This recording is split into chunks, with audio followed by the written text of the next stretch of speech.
know, death is rarely pleasant, and dying to self is downright painful. It sounds so easy when I quote Matthew 6, verse 33, but seek first his kingdom and his righteousness, and all these things will be given to you as well. But living it out, that means dying to my goals, my desires, my cravings, and anything that isn't God's best for me. It means caring more about God's opinion than my own. Being willing to set aside anything I want in deference to what He wants. Realizing that I was made for God, not vice versa. C.S. Lewis said, there are two kinds of people, those who say to God, "Thy will be done," and those to whom God says, "All right then, have it your way." Dr. Alexander Papaderos, a Greek philosopher, taught a class on ethics. One day, just as he was getting ready to close the class, he asked, "Are there any questions before we go?" A timid-looking little man in the back of the room carefully raised his hand and said, "Dr. Papaderos, I have a question. I'd like to know, what is the meaning of life?" Well, as you can imagine, the other students ready to go home were irritated by this little fellow's weighty question. Dr. Papaderos very quickly quieted the group, reached into his back pocket, and took out his wallet. He removed a little mirror about the size of a 50-cent piece with sanded down edges. As he held up the sparkling mirror, he told this tale. "When I was a child, I began to realize that I could have so much fun with this mirror. I would simply catch the glint of the sun and shine my mirror into an otherwise darkened place. As I grew older, I began to learn that this is no child's toy. This is really a metaphor for my life. I am not the light, and I am not the source of the light. I am simply a broken mirror fragment. But if I allow the sun to shine on my mirror fragment, it is amazing what light I can bring to the darkness."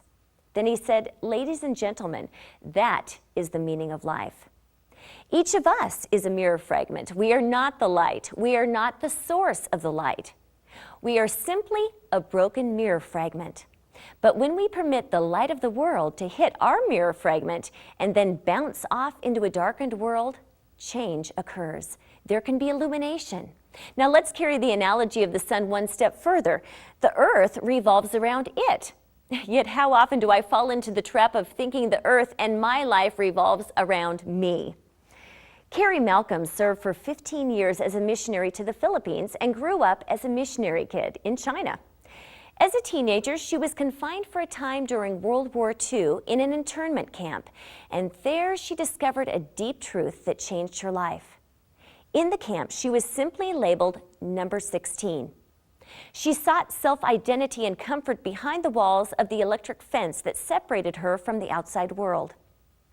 There were other missionary children in the same predicament, and often they managed to get together for a few moments of prayer for freedom. But as time passed, Carrie began to feel uneasy about these times of prayer. Freedom was becoming the ultimate goal in life, and God seemed to become less and less important, except for His answer to their prayers for freedom. Well, as she began to pray and search the Bible, Carrie came to a new outlook on life, and she no longer desired to join the others in their prayers for freedom. And it was only then that Carrie was able to pray the prayer that changed her life. "Lord, I am willing to stay in this prison for the rest of my life, if only I may know you." At that moment, she was truly free, because only as we surrender our purposes to His can we find rest. Watchman Nee said, "I have never met a soul who has set out to satisfy the Lord and has not been satisfied himself."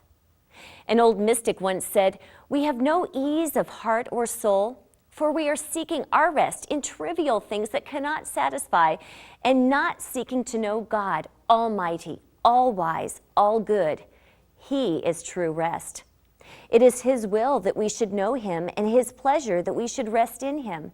Nothing less will satisfy." You know, the closer you live to God, the smaller everything else appears. Problems that now seem all-consuming pale in comparison to the greatness of God. But how do we make our life all about God and less about us? Turn with me to Luke chapter 12, verses 22 through 34, and let's read it together. Then Jesus said to his disciples, "Therefore I tell you, do not worry about your life, what you will eat, or about your body, what you will wear. Life is more than food, and the body more than clothes.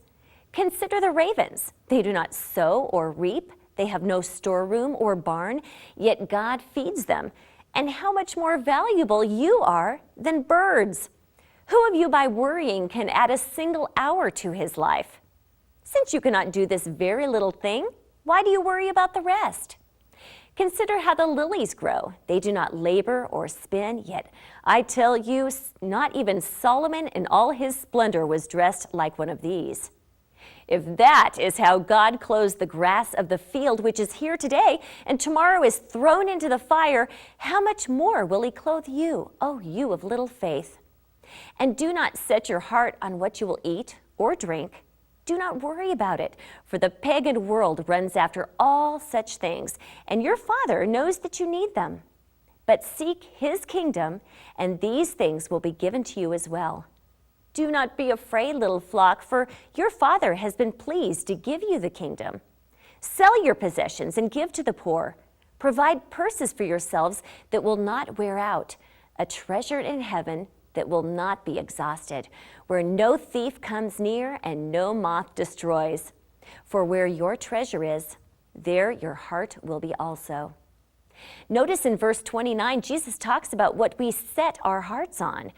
When you find yourself thinking more about the temporal than the eternal, more about yourself than others or God, or worrying about temporary problems, stop and hand over the problem to God. Verse 31 commands us to seek his kingdom. That means to strive for, aim for, focus on.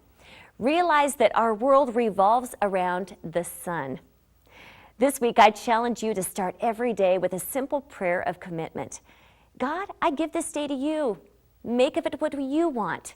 Make your priorities mine. Offer your bodies and schedules as living sacrifices, holy and pleasing to God. This is your spiritual act of worship.